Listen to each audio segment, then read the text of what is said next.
Hi guys, I've got some canning I've got to get done today. We worked really hard yesterday on the irrigation and it was a nice sunny day, but today is dreary and drizzly. So I thought I would get this done today. One of the things that I have to do to prepare for this coming garden season is to empty out my freezers. With all of the food coming in from the garden, I may need that space for vegetables or fruit that I don't have time to process by canning or dehydrating, as well as we do have a couple of pigs that are going to be making their way into the freezer shortly. So I've got to get this stuff out. So what I'm canning today is actually venison stew meat. You can do this same thing really with any type of cubed meat. It could be chicken, it can be beef, it could be venison, it could be pork. This is a raw pack method, so it is super easy. So I'm gonna show you guys how to get this done and how to preserve your meat without any refrigeration. Okay, so I've got my canner heating up on the stove as well as a pot of water for when I fill these jars. I'm gonna can these in quart jars because that's what works for our family. We have a big family, so we're gonna be doing quart jars. You can do pint jars. And simply all you're gonna do is you're going to take your little funnel there and we're just gonna start filling our meat into the jars. And you don't wanna pack it in there. It'll kind of fall in pretty close together, so there's no need to pack that in. And what's really nice about this is when we put the water in, we're only going to put about 2 inches of water in the bottom, because as this meat cooks in the canner, it will produce its own super rich, delicious broth. I will add in a teaspoon of salt to each one of these jars.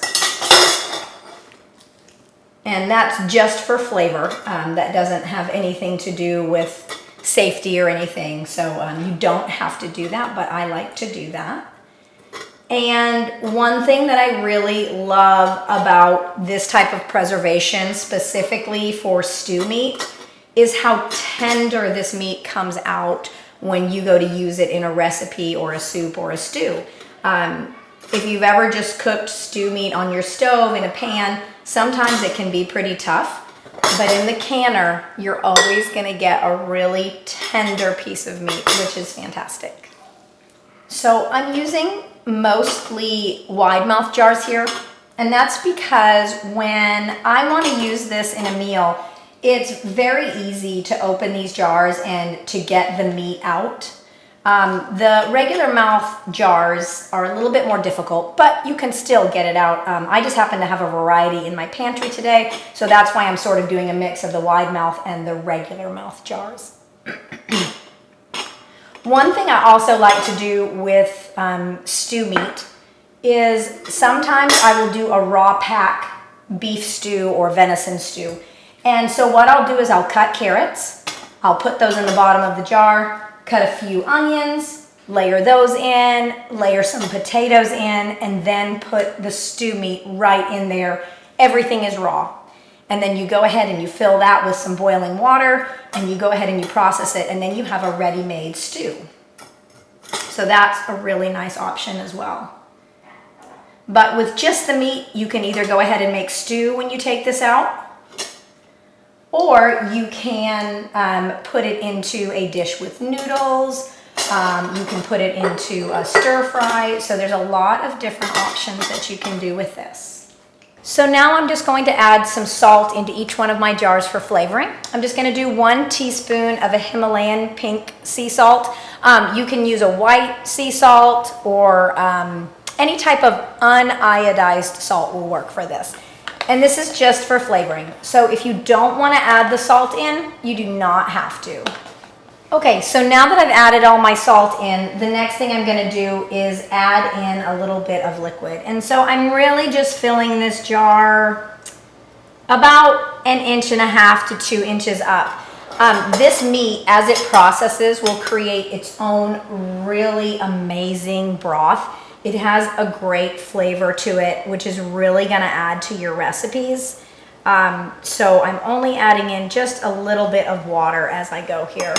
Now, you don't have to add any water into this, but I like to do it simply because the meat, although it forms its own broth, it won't end up filling the jar with broth. And so honestly, it's really just an aesthetic thing. A lot of people like to see their things covered in liquid, and I'm one of them. So that is why I'm adding in just that small amount of liquid, so that when the process is over, my liquid will cover the meat. Now that that's all done, I just have a cloth with a little bit of water on it, and I'm just gonna wipe my rims in case there's any salt or anything that's gotten on there. We want those nice and clean so that we don't have any failures in our lids after they're processed. Okay, now I'm just gonna put my flats on top here. And now my rings. Now you really just wanna, I just spin these until they stop, and then just a little bit more of a turn. You don't wanna tighten these down too tight. Let's see. You just want them on there so that they'll hold, but not too tight, because we're creating a vacuum here inside of this jar, and the air is going to be pushed out. You need to be able to have that air be able to escape. If you went and tightened this down too much, it would not be able to, and your jars could break, or you won't get a seal. So my canner's been heating on the stove. I've gone ahead, I've turned the burner off, but the water inside is nice and warm.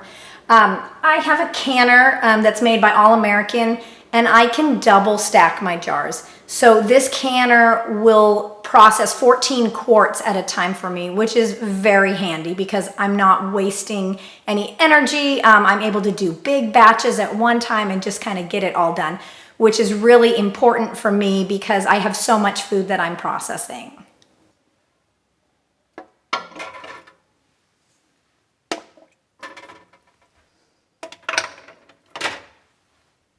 And here is the rack that I used to put on top of that first layer of jars. So that sits in there, and then I can put my second layer in. The regular mouth jars are taller than the wide mouth. So if you are mixing these jars in a canner load, you'll want to make sure that all your regular mouths are on top, because if you mix the wide mouth and regular mouth down below, your trivet there will not sit level. Okay, my canner's all full, and now I'm gonna go ahead and I'm gonna put the lid on this. On my particular canner, I have a small mark here and a small mark on my lid, and I just make sure to line those up. And then I just make sure that the lid is kind of even on both sides, and then I'm gonna go ahead and tighten these wing nuts down.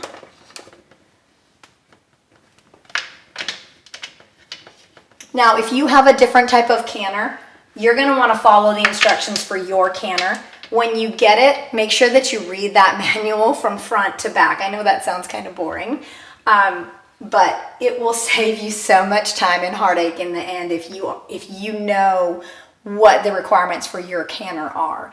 Okay, so those have all been tightened down now, as tight as I can get them. And I'm gonna go ahead and turn the heat on. And now we're gonna wait. So once I start seeing a good amount of steam come out of this little vent pipe, I will set my timer for 10 minutes, and that's going to allow the canner to fill with steam and push out all of the air in there. When the 10 minutes is up, I'm going to put my weight on. For my elevation, I put it on 10 pounds of pressure. And when we hear this jiggle for the first time, that's when I can set my timer. These are going to have to process for 90 minutes because they're quart jars. It would be less if they were pints. So, and that's pretty typical with most of your meats. I've got a bunch of steam coming out of the vent pipe now, so I'm gonna go ahead and set my timer for 10 minutes. Okay, my timer just went off, so I'm gonna put my weighted gauge on the canner at 10 pounds of pressure. When that jiggles for the first time, I'm gonna set my timer for 90 minutes. And I wanna be hearing that jiggle a few times a minute. I don't want it to be a constant jiggle. Okay guys, so my timer went off, I turned the stove off, and I let the canner come down from pressure naturally. So my gauge is at 0, and now I'm gonna take my weighted gauge off. So here are my steps that I take to make sure that I don't get any siphoning and that I make sure that I get all of my jars to seal. So I take the weight off and I wait 10 minutes.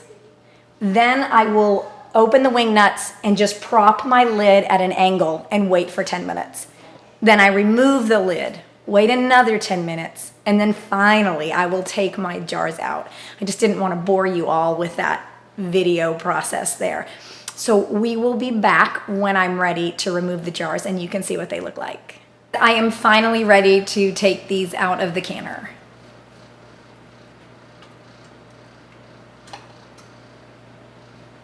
And you can see there, that's what they look like.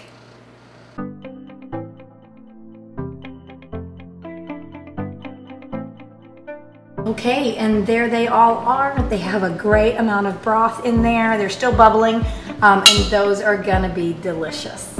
So these look fantastic, and I am really grateful to have one less thing on my to-do list. There's so many preparations during this upcoming season. So anyways, thank you guys for watching.